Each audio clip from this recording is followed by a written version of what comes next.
Halo semuanya, balik lagi di channel Mr. Chibi 25. Nah, apa kabarnya teman-teman? Channel ini membahas tentang manga ataupun anime sensei ya, mulai dari alur cerita, fakta menarik, dan juga profil karakter. Untuk video kali ini, saya akan melanjutkan alur cerita manga The Next Dimension chapter 84 sampai 85, karya Masami Kurumada. Nah, langsung saja kita mulai pembahasannya. Shun sedang menuju kuil Scorpio sambil mengejar Doko yang telah memutuskan memberontak melawan Athena. Di ujung jalan yang terputus oleh jurang, Shun melihat Doko terkapar. Ia mengira Doko tertidur sama seperti Tenma. Shun memutuskan tidak membangunkan Doko karena jika Doko terbangun, ia akan melakukan pertarungan yang menghambat waktunya. Ia segera bergegas untuk mengejar Shiryu. Shun telah sampai di kuil Scorpio. Ia berteriak memanggil Shiryu, namun yang ia temukan adalah Scarlet yang sedang tak sadarkan diri. Ia lalu segera bergegas untuk melanjutkan menuju kuil Ophiuchus. Shun beruntung melihat para sen emas tertidur sehingga memudahkannya untuk melewati kuil. Saat melihat kuil Ophiuchus di depannya, kaki Shun gemetar karena aura yang dipancarkan kuil tersebut. Namun ia masih merasa heran karena melihat cloud yang terbang dari kuil tersebut. Odysseus mulai memasuki kuil Aries, tubuhnya dialiri kosmo yang meledak-ledak. Ia lalu mendekati Sion dan berusaha membangunkannya.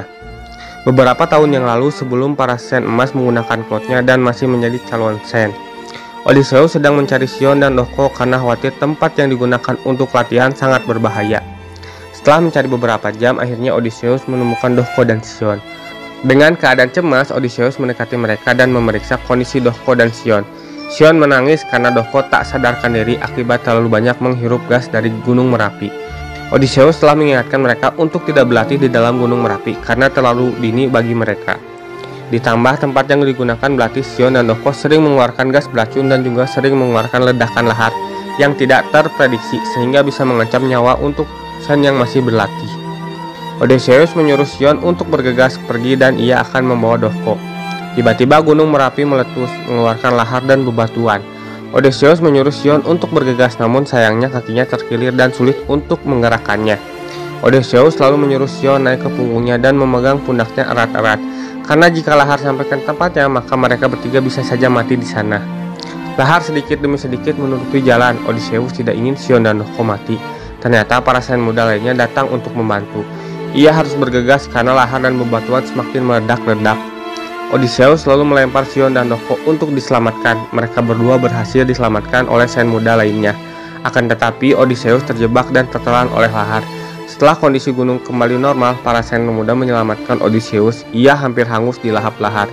Sion dan Doko menangis karena ulah sembrono mereka. Odysseus terancam nyawanya. Para sen muda lainnya pun menangis karena mereka takut kehilangan Odysseus. Sion dan Doko meminta maaf akan ulahnya, namun Odysseus menyuruh mereka untuk tidak menangis karena sudah tugasnya untuk menyelamatkan nyawa para sen. Ia tidak peduli dengan tubuhnya, yang terpenting mereka bisa selamat. Kembali ke kuil Aries, Sion kemudian terbangun. Ia memimpikan kejadian saat ia dan Doko diselamatkan oleh Odysseus. Ia terkaget karena orang yang telah beberapa tahun meninggal kini tepat ada di depan matanya. Sion kaget karena melihat Odysseus menggunakan cloud emas dan juga tubuh yang kembali normal tanpa bekas luka sedikit pun.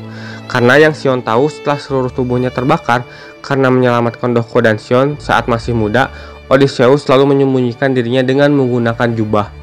Odysseus meyakinkan Sion agar jangan ragu bahwa ia kini telah dilahirkan kembali untuk membunuh Athena. Ia memberikan pertanyaan kepada Sion, apakah ia akan bergabung dengannya atau melindungi Athena.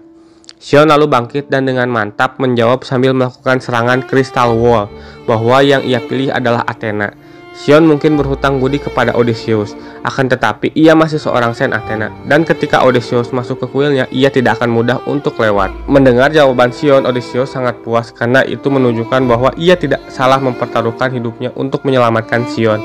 Namun meskipun begitu, tidak akan menghentikan Odysseus.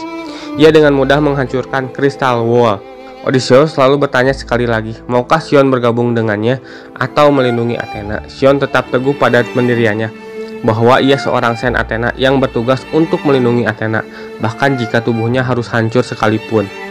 Odysseus mengakui tekad Sion. Tiba-tiba kekuatan Sion menghilang dari tubuhnya yang diakibatkan gelombang kuil Ophiuchus atas perintah Odysseus. Sion masih membutuhkan pemulihan, kemudian Sion pun kembali tertidur. Odysseus lalu melanjutkan ke kuil Taurus. Ia lalu mengirimkan jiwanya menuju dunia bawah, tepatnya di sungai Acheron, tempat orang-orang mati melintas. Dia datang ke sana untuk menemui Ox karena ternyata ia tidak sepenuhnya mati. Ox dalam keadaan mati suri. Ox terlihat seperti orang yang tertidur, kemudian dibangunkan oleh Odysseus. Ia menjelaskan kepada Ox bahwa Odysseus kini seorang sen emas ke-13.